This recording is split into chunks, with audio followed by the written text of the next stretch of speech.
Bueno, señores, un programa en vivo siempre se puede encontrar con tropiezos y dificultades. Adelante con el cafecito, por favor. Sí, ahora. Sí. Ya estábamos tarde con esto. Sí, señor. Resulta que a veces, es raro, pero a veces un invitado falla. Digo raro porque siempre se confirma, se reconfirma, pero hay imponderables. Por ejemplo, el caso de Chu Vázquez, que amaneció con conjuntivitis. Pero hicimos contacto con Ángel Martínez en los Estados Unidos y ahora no aparece para la entrevista. Estamos intentando hacerlo. Estamos intentando todavía localizarlo. Él había dicho que estaría esperando nuestra llamada, pero no responde. Pero no se preocupen, material es lo que más hay. Y vamos a hablar ahora de la rueda de prensa de ayer de Julio César Valentín, senador del PLD por la provincia de Santiago, uno de los 14 imputados hasta ahora por la Procuraduría en el caso de los sobornos de Odebrecht, quien ofreció una rueda de prensa con su abogado y con su esposa, en la cual el principal de los argumentos es que a él le atribuyeron en su patrimonio bienes que son de su esposa. Y él explicó que la ley obliga a que cada uno que presenta su declaración de bienes incluya los bienes de su consorte. Bueno. Así es. Bueno, se suma Valentín a la lista de los miembros del Partido de la Liberación Dominicana que forman parte de este proceso, que empiezan a refutar a través de los medios de comunicación las informaciones publicadas por el Ministerio Público, a través de las cuales se está solicitando el documento del Ministerio Público, a través del cual solicita la medida de coerción para los imputados en este caso. Ya lo había hecho en su documento público el pasado viernes, Temístocles Montaz, cuando decía que el Ministerio Público había obviado el incremento de su salario base de 70,000 pesos a 300,000 pesos a partir de un periodo X que él cita en ese documento, y el Ministerio Público, dice Temístocles Montaz, que tampoco tomó en consideración unos 260,000 pesos que le pagaban por formar parte de una comisión de Indotel. Este tipo de información también hace que uno, aparte del caso de Brecht, continúe haciéndose preguntas sobre la administración de los recursos del Estado, ¿no? Porque estamos hablando de un funcionario público que por formar parte de una comisión de Indotel llegó un momento en que le pagaban 300,000 pesos de salario más 260,000 por otro lado por formar parte de una comisión en la que aparentemente tiene que participar por su condición de ministro de Economía, Planificación y Desarrollo. Y uno dice, pero eso no es parte del mismo trabajo. Eso es como lo que pasa en el Congreso, que por ir a las reuniones de comisiones le pagan dieta. Entonces dice, bueno, si cada vez que uno tiene que comer en el trabajo le pagan dinero adicional, a ver si los empresarios van a aguantar lo que aguanta el pueblo dominicano. Pero aparte de ese paréntesis, digamos que Julio César Valentín ayer intentó demostrar, por lo menos ante los medios de comunicación, de dónde viene el patrimonio que le atribuye el Ministerio Público. Está relacionado con un incremento irregular, con un enriquecimiento ilícito. Vamos a ver un poco de lo que se dijo ayer en esa rueda de prensa, las conexiones que él hace entre el dinero que ha declarado y su procedencia. En la declaración jurada del senador Julio César Valentín, correspondiente al año 2016, se refleja un patrimonio neto de 49.937.641 pesos con 38 centavos. Ese aumento a 49 millones y pico de pesos obedece a que el Ministerio Público incluyó un patrimonio personal de su esposa. La información que constituye un supuesto delito de haber alterado mi patrimonio no se corresponde con la verdad y que el Ministerio Público pudo investigar eso, pudo preguntarme incluso cuando fui citado.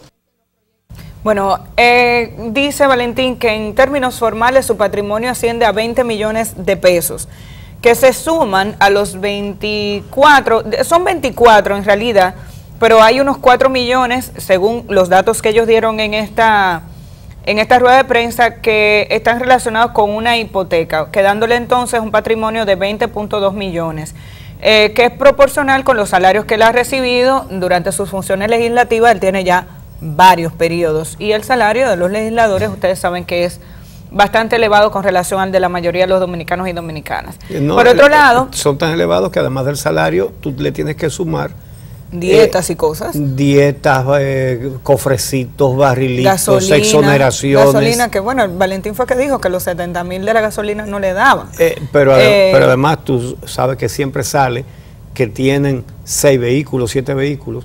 Realmente esas son las exoneraciones, lo cual es uno de los tráficos más vergonzosos que se dan en el Congreso, y es que les dan 2 exoneraciones por periodo, y la gente dice, fulano tiene un Bentley, Perencejo tiene un Maserati. No, ellos cogen esa exoneración que se dan a sí mismos y la negocian, impidiendo que le entren esos impuestos al Estado Dominicano al que se supone que ellos sirven.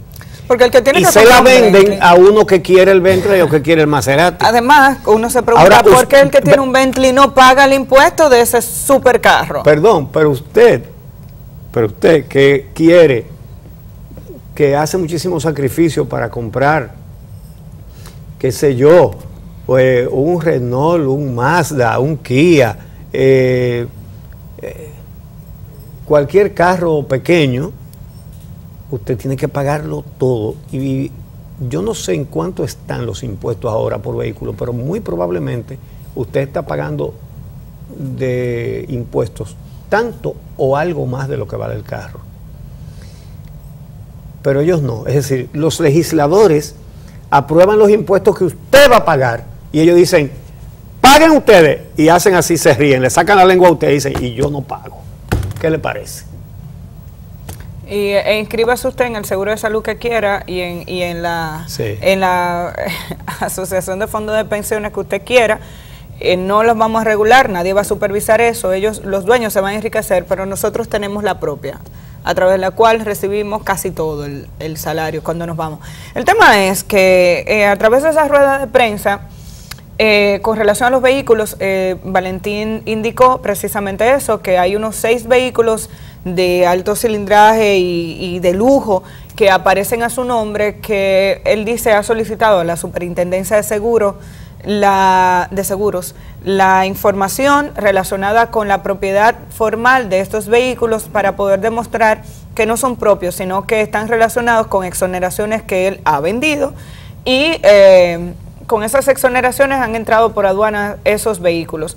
Vehículos, insistimos, lujosísimos, que no han pagado un centavo de impuestos al Estado Dominicano porque fueron cedidos. Y el caso de Julio César Valentín es similar al de muchos otros legisladores que en vez de devolver ese privilegio al Congreso, ya que no lo van a utilizar, entonces lo han vendido y ahora resulta que aparece en su lista de propiedades una cantidad de carros que aparentemente él no tiene. Incluso menciona un último carro que dice lo compró este año y que por esa razón no aparece en su declaración jurada de patrimonio. De todas formas, eso es una irregularidad por todos lados. ¿El que lo de la exoneración? Sí, o lo del...?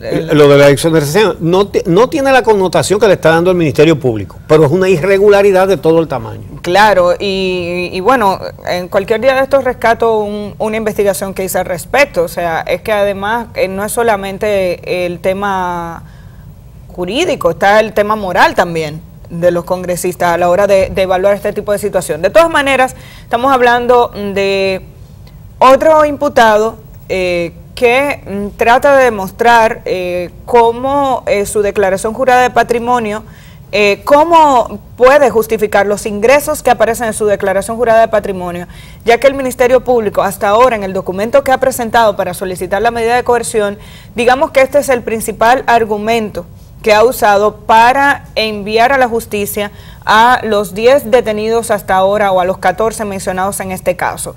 Indica cómo estas personas, siendo funcionarios públicos, hoy en día tienen un patrimonio que según el Ministerio Público no se corresponde con los ingresos que han obtenido como funcionarios del Estado Dominicano. Al final será en el tribunal donde estas personas tendrán que demostrar de manera formal realmente de dónde provienen todos esos ingresos y de dónde viene ese patrimonio que han declarado o que ha sido identificado por el Ministerio Público. De ahí la importancia de que el Ministerio Público profundice en estas investigaciones y que tenga a mano documentos que sean irrefutables en los tribunales. Esto ya obviamente en la fase, cuando esto pase a juicio de fondo, que es a lo que uno aspira. ¿Por qué? Porque el Ministerio Público necesitará establecer las conexiones directas entre ese dinero que le entró a Ángel Rondón, que hasta ahora es la persona que se identifica como intermediario en este proceso, como quien recibió los 92 millones de dólares que dice Odebrecht que pagó por concepto de soborno.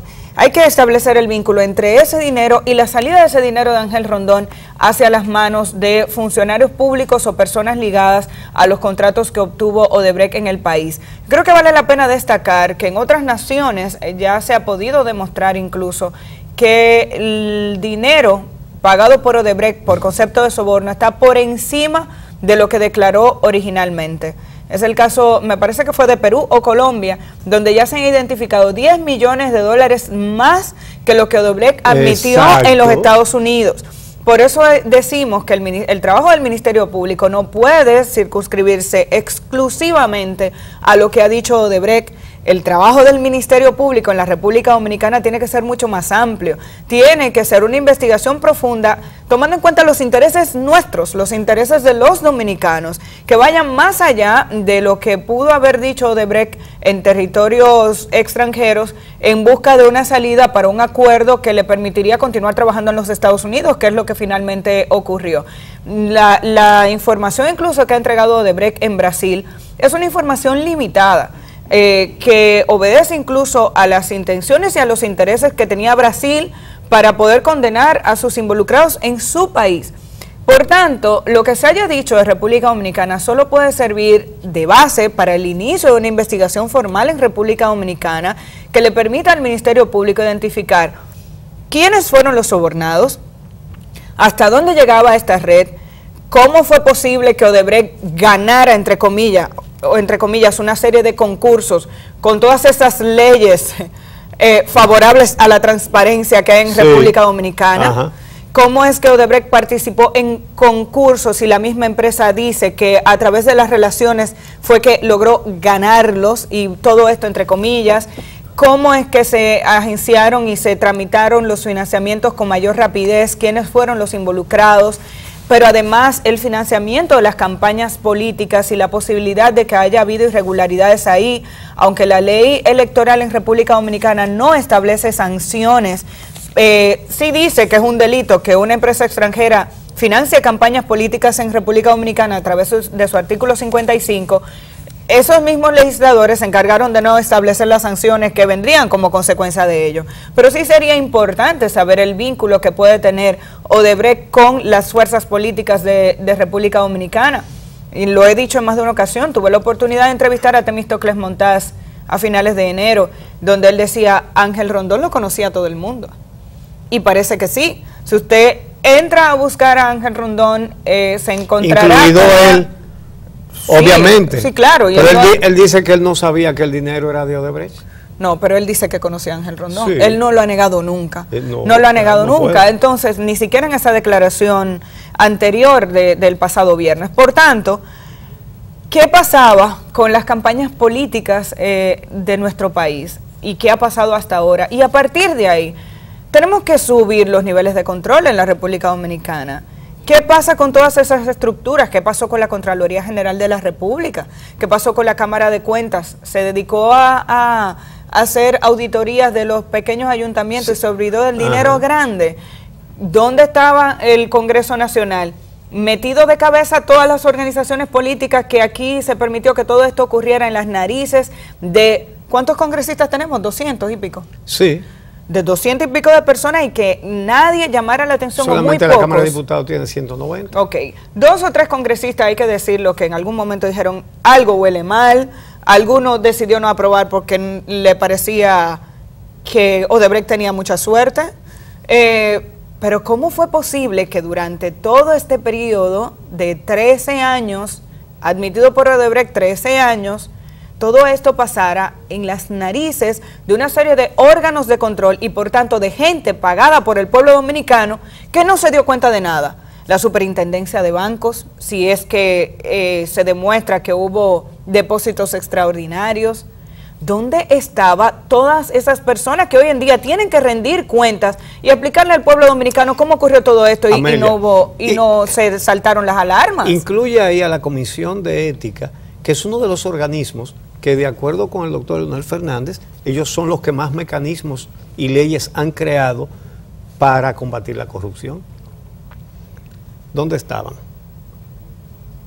Entonces, me parece que no son todos los que están. Lidio Cadet, que ahora mismo está diciendo, que es el director ahora, que ahora mismo está diciendo que dejen que la justicia haga su trabajo. Es uno de los muchos que están diciendo eso desde el sector oficial. Señores, dejen a la justicia. Sería un grave problema si no dejan que la justicia actúe. Bueno, en el caso de Félix Bautista actuó y en el de Díaz Rúa también. Uchi, llama la atención las reacciones de algunos dirigentes políticos, de tanto el PLD como el PRM, que hablan de un expediente más ligado al descrédito político que al combate a la corrupción. Tratan de manejar la situación indicando, bueno, hay que seguir el combate a la corrupción. Es importante que la clase política dominicana una sus fuerzas hacia la conclusión de un proceso lo más claro posible, hacia una investigación profunda relacionada con este caso y hacia unas consecuencias reales en los tribunales de todos los involucrados, independientemente de la organización política a la que pertenezcan.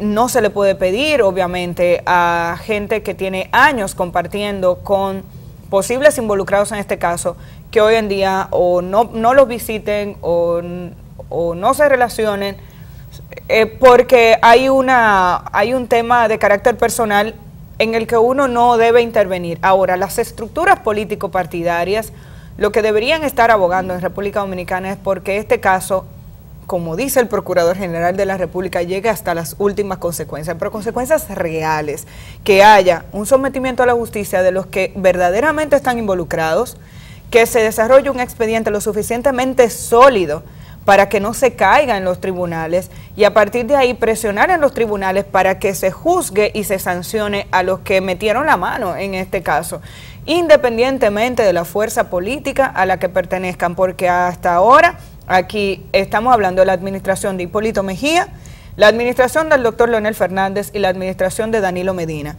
¿Hasta dónde llegaron los brazos de Odebrecht?